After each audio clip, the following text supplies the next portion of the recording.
con respecto a Eratóstenes, justamente.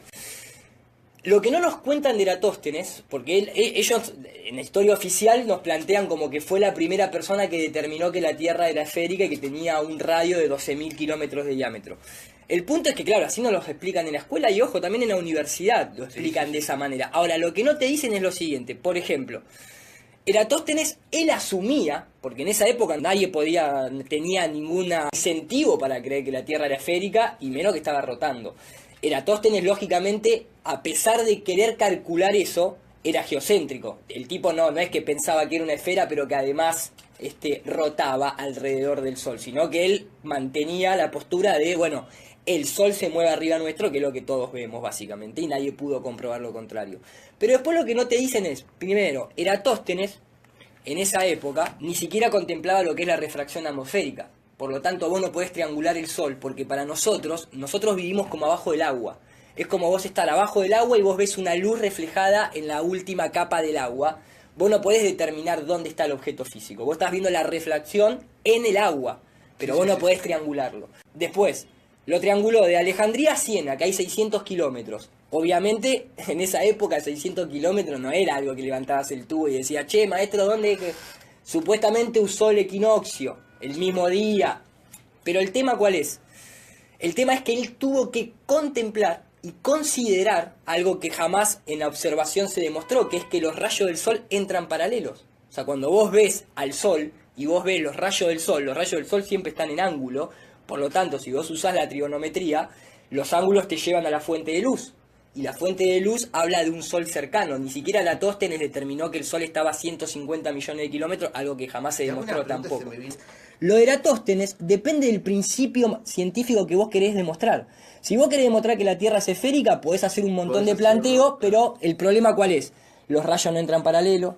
En esa época no se podía, a 600 kilómetros de distancia era bastante complicado poder sacar cálculos. No contempló la refracción atmosférica.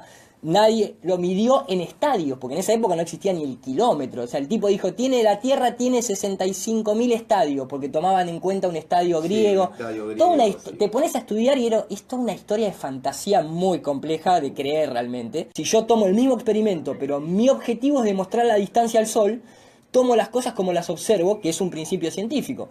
Tomo el Sol cercano, tomo los rayos oblicuo y saco el cálculo a la distancia del Sol y es el mismo experimento con la misma matemática. No nos lo dicen eso en la escuela para no hacerte pensar que podría ser que el Sol esté donde nosotros lo vemos, claro, cercano. Lo que vos decís de los vuelos es un tema que está muy estudiado, incluso Argentina tuvo un vuelo, el único vuelo, digamos, transpolar, que es el de la aerolíneas argentina, lo hizo Argentina en el año 2014. Pasan a 3.000 kilómetros de la costa del Polo Sur, entre comillas.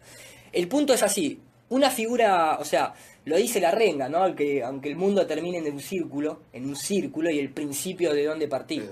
Vos para dar la vuelta al mundo, en un círculo la das. De hecho, por eso se llama circunnavegación. Entonces, este es el mapa, claro, de la Tierra, mirá. Claro. Con esto se te va a aclarar la duda. Quiere decir de que en la aviación estamos volando en círculos sobre un plano. Aeroplano se llama el avión. Claro, aeroplano, exactamente. Claro. Y la profundidad que tenemos comprobada científicamente fue desde el año 1984 a 1987, el gobierno ruso hizo, avalado por otros gobiernos también, hizo un experimento que se llama el Pozo Kola.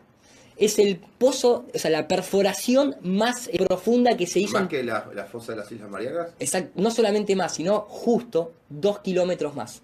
Las fosas Marianas tiene 10. Sí. En tierra hay 12 kilómetros de profundidad. Entonces vos tenés como un bowl, en donde tenés 2 kilómetros de tierra para sostener, entre comillas digo sostener, el agua. Es como que hay un borde de tierra. A lo que voy es esto, ese es el pozo más profundo que se hizo. Y apenas de un par de centímetros de diámetro, y las máquinas no pudieron perforar más de lo duro que se había vuelto. Que es el lecho, el lecho rocoso, sí, que en realidad debería haberse vuelto más blando, porque supuestamente hay un núcleo. ¿Por qué no llegamos al borde que hay después de Antártida? El punto es que vos en la Antártida está totalmente burocratizada, vos no tenés libre investigación en la Antártida, y todas las bases militares de la Antártida están en la costa. No hay ninguna base, o sea, nadie pudo cruzar jamás. O sea, no existe ningún vuelo. Supuestamente nos hacen creer que llegamos a la Luna, que llegamos a Marte, que la Voyager 1 traspasó el sistema solar, y no hay un solo vuelo que haya hecho norte-sur o sur-norte. Todos los vuelos van de este a oeste. Bueno, tal cual, pero es un círculo. Claro, ¿qué es esto? O sea, vos siempre navegás de esta manera. Vos siempre navegás así. Y cuando llegás a la Antártida, más allá de todas las trabas burocráticas que hay y todo el verso, o sea, es en el único, vos pensás que es el único tratado que los países no rompieron nunca, a pesar de ser enemigos supuestamente en tierra. Vos decís, ¿qué pasa? O sea, hasta Corea del Norte, ¿entendés? O sea, no tiene problema la Antártida. Vos decís, ¿qué pasa? O sea, en el resto del mundo nos dibujá la película de que son todos enemigos. Ahí entra toda una cuestión de guita. ¿Sabés cuánto sale un satélite poner en órbita? Y es un show. Es un show literal. La mecánica de los fluidos hace que el agua siempre encuentre su nivel. Es imposible, no hay demostración científica que el agua se curve. Entonces vos decís, ¿cómo en una pelota del tamaño de la Tierra va a estar todos los mares? ¿La gravedad? No, porque no está demostrada, es teoría de la gravedad, es ley de Newton y es teoría de la gravedad. La teoría de la gravedad supuestamente es totipotencial, ¿sí? O sea, que atrae todo al centro. Yo coloco algo acá, es el piso baja. Obvio, ¿sabes por qué? Porque hay algo que Arquímedes lo dejó totalmente hecho, demostrado, y hoy en día se sigue utilizando, se llama densidad. Si vos sos más denso que el medio en el que te encontrás, te vas para abajo, y si sos más liviano te va para arriba. Por ejemplo, ¿por qué la fuerza de gravedad no hace que un globo de helio caiga para abajo?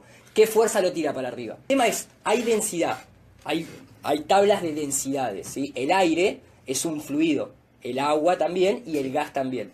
Si vos sos más pesado, si la densidad, vos sos más denso, no más pesado. Exactamente, más denso, por millón, exactamente. Depende en el medio en el que vos te encontrás, o te vas para abajo o te vas para arriba. Es que lo que pasa es que no hay demostración de que exista la fuerza de gravedad. Ese es el punto, ¿entendés? O sea, nadie midió la gravedad jamás, es una teoría. Incluso te voy a decir algo que tal vez vos de los desconocés. ¿Vos sabés cómo se sacó la fuerza, o sea, los parámetros que se tienen que involucrar para sacar la fuerza de gravedad o la atracción gravitacional? Hay un parámetro que es una ridiculez. Esto me lo contó un ingeniero. Nosotros estamos acostumbrados a hablar de la gravedad porque lógicamente nos metieron en la cabeza. Si yo ahora pongo etimología de la palabra gravedad, del griego significa peso, no significa fuerza, y por eso la frase, todo cae por su propio peso. Gravedad significa peso, la densidad es una propiedad. El peso, la masa, tienen densidad, lógicamente. ¿El punto cuál es? Nadie refiere una fuerza, a una fuerza que te empuje para abajo o para el centro en este caso. El punto es que la atracción gravitacional, para poder determinar la atracción gravitacional, los tipos, Bouguer, en el 1700, o sea que ni siquiera tenía herramientas como las de hoy en día, tuvieron que pesar la Tierra para poder determinar y encajar los números. ¿Para qué? Para algo que es empírico, 9,8 metros sobre segundo cuadrado. O sea, un objeto a nivel del mar. Si te vas más para arriba es otra cosa. Más para arriba, como hay menor densidad de aire y demás, los objetos caen un poquito más lento hasta que entran a la presión atmosférica normal. Ese 9,8 metros sobre segundo cuadrado es real. La gravedad supuestamente es una fuerza vectorial que te lleva hacia abajo. No hacia los costados. Inclusive en una esfera, me lo explicaba un ingeniero, eso no tiene sentido. ¿Por qué? Porque en una esfera vos necesitas descomponer ese vector en dos sí o sí, porque tenés que ir al centro. Por lo tanto, la fuerza ni siquiera podría ser de un vector solo, tendría que ser de dos. Cuando vos te pones a hablar con un ingeniero, se te llena el culo de preguntas porque te empieza a poner en... físico ni hablar, porque el físico te dice, en realidad no podemos explicar la física en un pizarrón. No se puede explicar. Es imposible, es obsoleto. Un montón de científicos se transformaron en noveleros. O sea, hoy en día cuando vos hablás con un deGrasse Tyson, cuando escuchás un Carl Sagan y demás, que hablan todos en cuestiones del espacio exterior, son todas novelas. No hay absolutamente nada demostrado, ni un agujero negro, ni una estrella de protones. Es más, déjame poner simplemente porque de un profesor de acá de la UBA, que habla un poquito en referencia a lo que es la divulgación científica, a lo que es en realidad la ciencia y lo que está pasando hoy en día con la ciencia real. ¿Qué dicen los textos sobre la ciencia? Le describen algo que no existe. Porque yo digo, si yo fuera un chico de 17 años y abre una de esas enciclopedias y le están diciendo esto es la ciencia, lo están embaucando. Desarrollo científico y tecnológico. Siempre has tenido la inquietud, quiero que lo compartas esto con nuestros amigos que nos están escuchando, de divulgar la ciencia, ¿sí? De hecho, tú dijiste, no me presenten, por favor, como divulgador de la ciencia, preséntenme como ensayista. Yo soy un científico profesional que me gano la vida investigando sobre fisiología celular y molecular. Lo que hago es ver cómo las células se ponen de acuerdo entre ellas para hacer un ojo, un túbulo renal y demás. ¿Qué se dicen molecularmente hablando? Bueno, entonces me puse a ver, por eso digo lo del ensayo y no la divulgación, qué dicen los textos sobre la ciencia. Por ejemplo, si un muchacho de 17 años quiere ver qué es la ciencia y va a una enciclopedia promedio, le describen algo que no existe. Es como que se inventó un puchimbal que le llaman ciencia para que le peguen, le digan y que no. Entonces, ¿qué conceptos erróneos has encontrado de la ciencia? Bueno, mira, en primer lugar que dicen ciencia, pero no presentan a la ciencia qué es la ciencia, sino que para hacerla más atractivo presentan curiosidades sobre la ciencia, ¿te das cuenta? Y entonces dice, ¿sabía usted que si una persona saltara como una pulga se podía saltar la torre latinoamericana? Y otro te dice, ¿sabía usted que hay estrellas tan densas que un balde de ellas podría pesar más que la Tierra?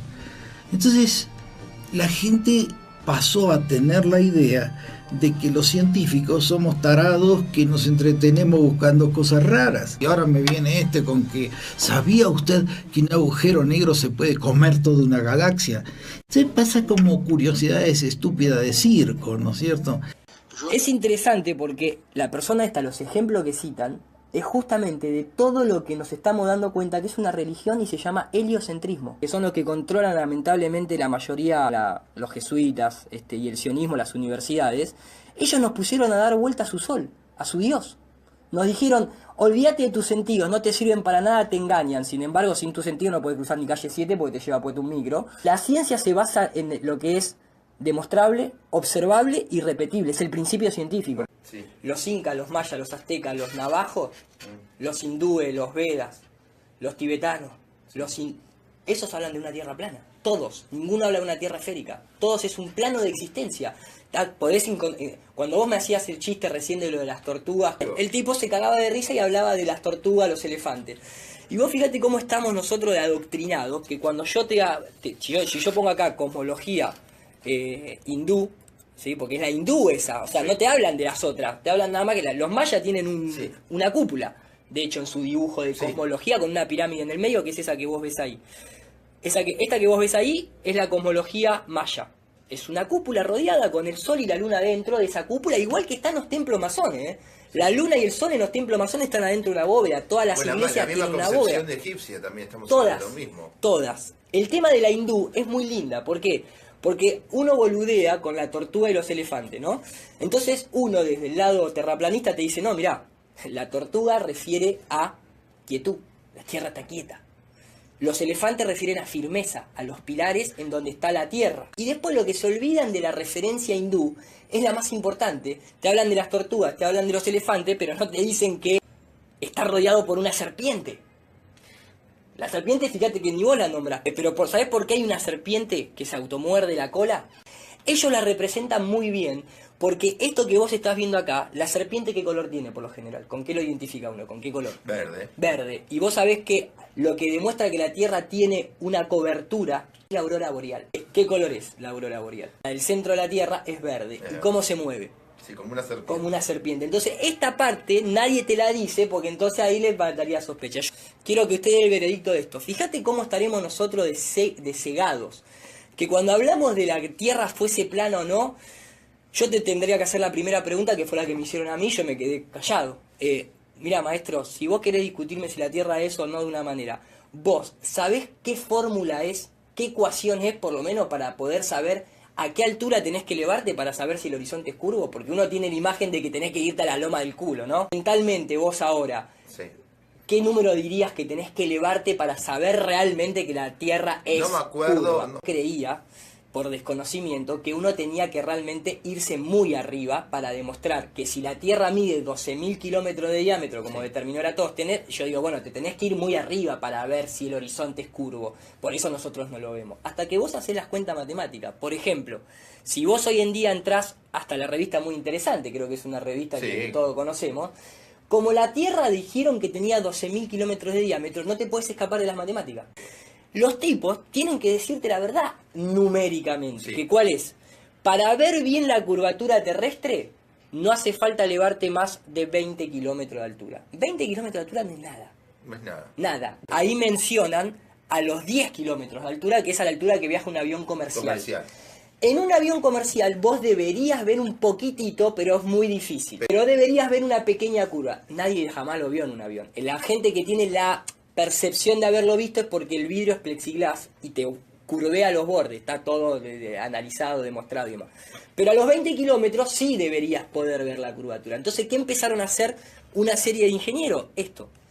Basándose en la matemática, los tipos lo que empezaron a hacer es tirar cámaras a 40 kilómetros de altura. A 40 kilómetros de altura. Y el horizonte es totalmente recto.